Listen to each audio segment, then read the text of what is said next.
சயின்ஸ்ல 75+ பாசிபிளா மேம், என்னால முடியுமா அப்படிலாம் நீ நினைச்சிட்டு இருந்தனா கண்டிப்பா உங்களால முடியும். ஸோ பசங்களா, நீங்க ப்ரீவியஸ் இயர் கொஸ்டின் பேப்பரை அனலைஸ் பண்ணி படிச்சாவே உனக்கு மொத்தமாவே என்ன பண்ணும், சென்டம் எடுக்கக்கூடிய நிறைய சான்சஸ் வந்து இருக்கு.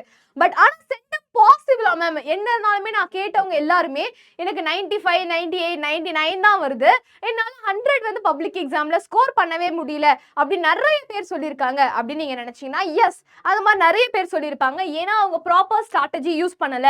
அண்ட் நிறைய பேர் கேட்டுட்டு இருந்தீங்க பசங்களா, question number 22 and question number 32 நம்மளோட question paperல பார்த்தனா compulsory questions. ஸோ என்னதான் உனக்கு வந்து அந்த 2 மார்க்ஸ்ல வந்து உனக்கு 10ல 7 எழுதுன்னு சொன்னாலும் அண்ட் 4 மார்க்ஸ்ல உனக்கு 10ல 7 எவ்வளோ உனக்கு ஒரு 7 எழுது அப்படின்னு வந்து சொன்னாலும் உனக்கு என்ன ஆகுது, உனக்கு அந்த 22 and 32 questions வந்து கம்பல்சரியா எழுதுங்கன்னு வந்து சொல்றாங்க. அந்த 22 and 32 question ஒரு 2 marks and 4 mark question கண்டிப்பா கம்பல்சரியான question. ஸோ நீ வந்து விடவே முடியாது. நான் என்ன மேம் பண்றது, அங்க நான் ஸ்டக் ஆயிட்டேன்னா எனக்கு கண்டிப்பா மார்க் போயிடுமே அப்படின்னு நினைச்சேன்னா அதுக்காக தான் நான் உனக்கு இந்த வீடியோ வந்து எடுத்துட்டு வந்திருக்கேன். ஸோ ஒரு மார்க் கூட மிஸ் ஆகாம விடுறது தான், மிஸ் ஆகாம இருக்கிறது தான் நம்மளோட மெயின் எய்ம். சரியா? ஸோ உன்னோட ட்ரீம் 75 மார்க்ஸ் தியாரியில எடுக்கணும்ன்றது என்னோட எய்மும் கூட தான். சரியா? ஸோ ப்ரீவியஸா அனலைஸ் பண்ணி பார்க்குறப்ப, ஓகே, அனலைஸ் பண்ணி பார்க்குறப்ப நான் ஒரு 4 5 கொஷின் பேப்பர்ஸ் அனலைஸ் பண்ணி பார்க்குறப்ப question number 22 and question number 32 கம்பல்சரியில் உனக்கு ஒவ்வொரு இயர்ல என்னென்ன கொஸ்டின் வந்து கேட்டிருக்காங்க, என்னென்ன கான்செப்ட்ஸ் வந்து கேட்டிருக்காங்க அப்படின்னு நான் உனக்கு வந்து கிளியரா வந்து எடுத்துட்டு வந்திருக்கேன். ஸோ இதை வச்சு பார்க்குறப்ப நீ என்னென்ன கொஸ்டின்ஸ்லாம் வந்து படிக்கணும். கொஸ்டின் நம்பர் 22ல பார்த்தனா உனக்கு வந்து இந்த எலக்ட்ரிசிட்டியில உனக்கு கண்டிப்பா ஞாபகம் வச்சுக்கோங்க, 22 and 32 இந்த 2 கொஸ்டினுமே வந்து உனக்கு வந்து என்னது நியூமரிக்கல்ஸா தான் மேக்ஸிமம் வரும், இல்லைன்னா ஐடென்டிஃபை பண்ற மாதிரி வரும், ஐடென்டிஃபை த காம்பவுண்ட் இந்த மாதிரி வரும். சரியா?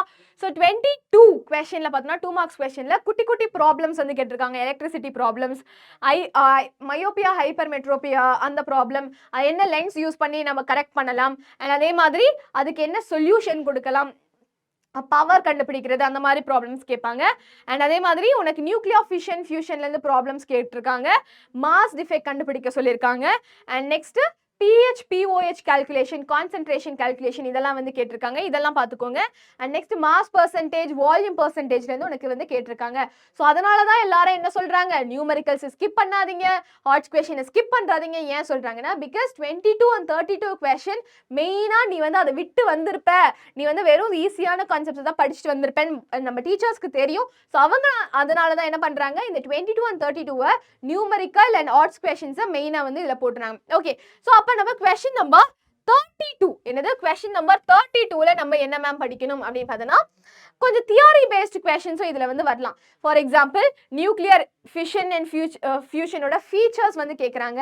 அண்ட் கேல்குலேஷனே பெரிய பெரிய கேல்குலேஷன் வர நியூமரிக்கல்ஸ் கேட்குறாங்க. And next types of chemical reaction, அதாவது சில ரியாக்ஷன்ஸ் கொடுத்துட்டு இது என்ன விதமான கெமிக்கல் ரியாக்ஷன் அந்த மாதிரி கேட்கலாம்.